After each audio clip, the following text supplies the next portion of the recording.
Welcome to the Safe by Design podcast. I am your host, Scott Ployer. This podcast is being brought to you by the Multifamily Media Network and our sponsors. I've spent nearly 40 years working for some of the best local, regional, and national property management companies in the business. I owe much of my success today to the time I spent at these firms. Employers across the country are obligated to provide their workers with a workplace that is as free from known hazards and is as safe as possible. Unfortunately, due to a myriad of reasons, safety is not always given the priority that it needs. This can be a real challenge, even for the best of firms. This podcast can help you change this. Each week, we will cover a specific topic that focuses on the multifamily employees and/or workplace safety. This podcast will provide our listeners with some very important information that they can use to improve their company's safety programs. So please join me and my guests as we delve deeper into this vitally important subject area. We want to ensure that you, your teams, and your properties are safe by design and not just lucky by chance. Hi, everyone. Welcome to this episode of the Safe by Design podcast on the Multifamily Media Network. I am your host, Scott Ployer. Safe by Design is the show where we talk all things safety at the workplace.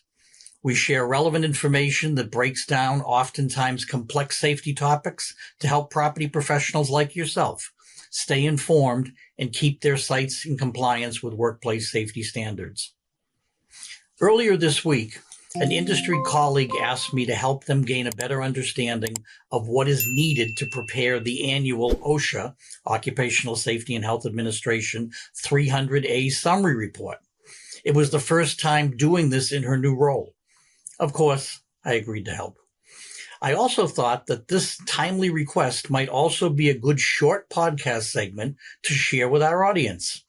So, whether you're in the HR department, property operations group, compliance, marketing, maintenance, facilities, engineering, or you're just curious about workplace safety and why keeping accurate records is important, then this episode is going to be good for you. So let's start at the beginning and define the OSHA 300A report. The 300A report is the annual summary of work-related injuries, accidents, and illnesses that occurred company-wide during the previous calendar year, in this case, 2024. Employers with more than 10 employees in most sectors are required to maintain OSHA 300 injury and illness logs or some other tracking report annually. Property management firms fall into this category. This report is not just a government record-keeping requirement, but is also an invaluable tool for identifying workplace safety issues, emerging trends, and other areas that may need improvement. While not every company needs to send their 300A report into OSHA, all companies must prepare, post, or otherwise distribute the information for their employees to see and read. The notification and compliance period runs from February 1st through April 30th annually, so we're only a couple of weeks away. So what are the key components of this report?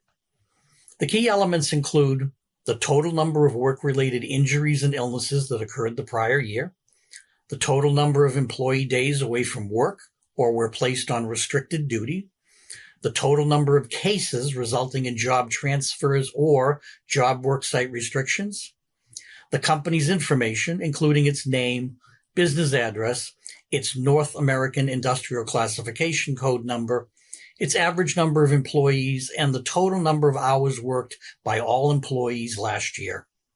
Finally, a signature of a company executive or officer certifying that the information contained in the report is true, accurate, and complete. It's important to note that the 300A report does not include employee names or other specific case details. That information is found on the OSHA 300 log, where you look to get the information to prepare the summary report. So let's talk about some common mistakes and how to avoid them.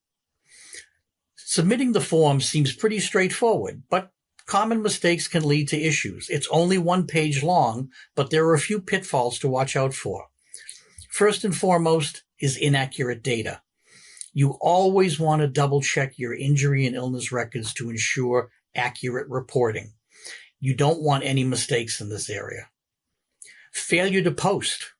Remember, a minute ago I said the 300A summary must be physically posted in a common area from February 1st through April 30th of each year where employees can see it.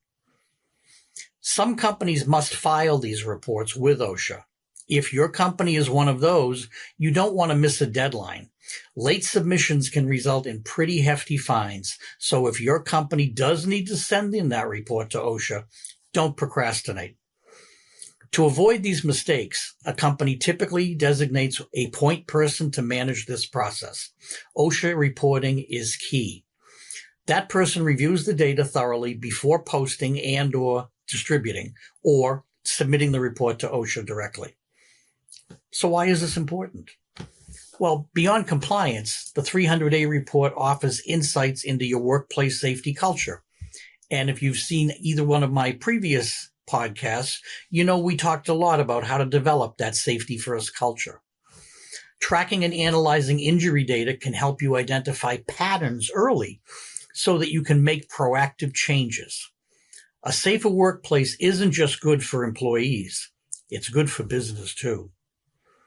So, in conclusion, while this episode is dedicated to 300A reports and their filing, hopefully some of this has given you a better understanding of what these forms are, why they matter, and how to stay compliant.